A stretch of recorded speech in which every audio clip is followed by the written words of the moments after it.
That is right, guys. CPI data comes out tomorrow, and here are the estimates. Credit Suisse estimates 8%, Barclays 8%, Scotiabank 8.1, Nomura 8.1, BMO 8.1, CIBC 8.1, and 8.1s down the list except for TD Securities estimating an 8.2. So the average estimate is an 8.1. If this comes in at expectations or worse, I think the market will see a dump. Now the FOMC came out today and they stated that they are committed to raising interest rates. Ray Dalio, the recent hedge fund manager who closed and transferred voting rights over, says that he expects negative or poor real returns in markets for the next 5 years, which is probably why he made the moves that he did. Now Biden finally says there is a very slight possibility that the US could go into a recession. Now there's no doubt about it that we are heading there, but it took a while for any sort of politician to actually admit this. And they've been saying it's fine, it's okay, and now they are finally saying there's a very slight possibility. Remember that the bigger players just want to be one step ahead of you at all times. Now, in the FOMC minutes, many officials also saw a cost of taking too little action as higher than taking too much. Overall, get ready for CPI data to come out and interest rates to rise even faster, in my opinion. AMC dropped a press release. AMC's subsidiary Odin Finco PLC announces offering of senior secured notes due 2027 to refinance Odin's term loan facility. Now, as this isn't a catalyst for a squeeze, this will still be bullish and a positive thing, even though it's not reflecting in price action. This is something that will create a longer time frame for AMC to pay off debt, also at a lower interest rate. Also, US central bank's net income finally turned negative in September. This is huge. And Japan's benchmark government bonds failed to trade for the 4th straight day. Equity hedge funds are down 15% this year, and the Bank of England is warning that UK households face a strain over debt repayments similar to pre-08 crisis. Britain's financial services minister has said a delay in issuing a digital pound would create economic and financial problems. Now the Bank of England is trying to avoid the collapse of pensions. You want a digital, you are going to get it. Now, as of 2020, JP Morgan calculated that global USD short was 12 trillion and it is now 20 trillion. This is an 8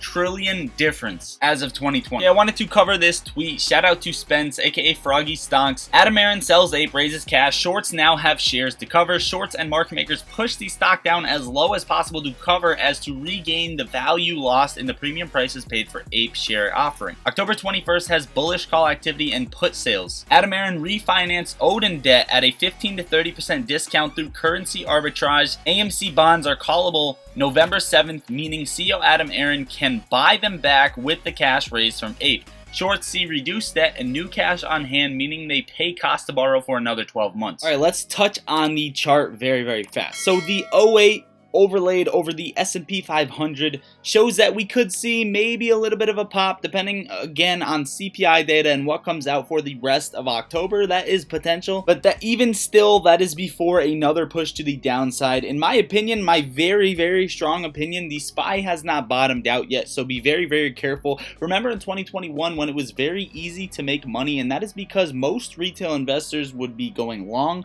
A lot of retail doesn't actually short or play puts, but now is the time to play the trend. You were playing the trend in 2021, play it in 2022. Any extra cash, I would say play these to the downside. Nothing I say is financial advice, etc. Now the SPY is holding this trend line, and if it cracks below where the CPI data comes out, if it comes out bad, worse than expected, then you have another line to save you at around $333, $330. Ultimately, if it breaks the trend line and heads down to support, you're looking at $322, $323.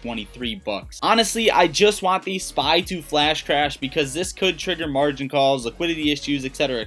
worse than that are already happening. And again, the way the SPY is falling, and if it does flash crash, retail doesn't cause that type of crash. These are institutions who are bleeding, who can't get their loans from banks because banks are doing bad, etc, and the domino effect continues to happen. Now, just to touch on AMC hit a new low. I said yesterday I wanted it to hold 585. It kind of bounced around that zone. We are now trading at $5.90, and this isn't a full chart analysis video because that would take a bit longer, but I just wanted to point out what I'm looking at. So there's two spots in the cycle, and both of them had a 2-cycle skip period, and they're both playing out pretty similar, which leads me to think A, you see something like this, or B, you see something like this. Now, either one that you see will have the same sort of format, but it depends on the height that we go. Now, this could be a 5% gain, this could be a 40% gain, this could be a 10,000% gain. I'm not going to guarantee you on anything. However, by October 19th, after that, AMC is expected to curl up, in my opinion. Now, if you look at whenever these cycles end, you will see that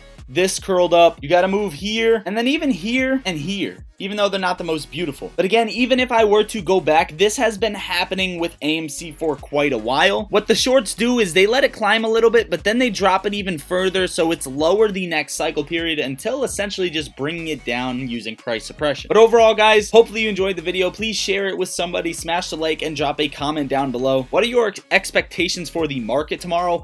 Also, I just want to leave it out on a good note and say that I think AMC is set up for the low before covering, right? The calm before the storm, the arrow pullback before the snipe, etc., etc. I think you get what I'm getting here. It's reaching a danger zone, right? A zone where you can't hide demand the way they've been doing at certain prices like $70. That is it, guys. Make sure to get your 10 free stocks pinned in the top of comments. Seriously, don't miss it. It's literally free money, and I hope you enjoyed the intro. I hope you enjoyed the video. Hopefully you got something out of it. Be sure to hit the like on your way out. I love you all. Lottery Stocks out.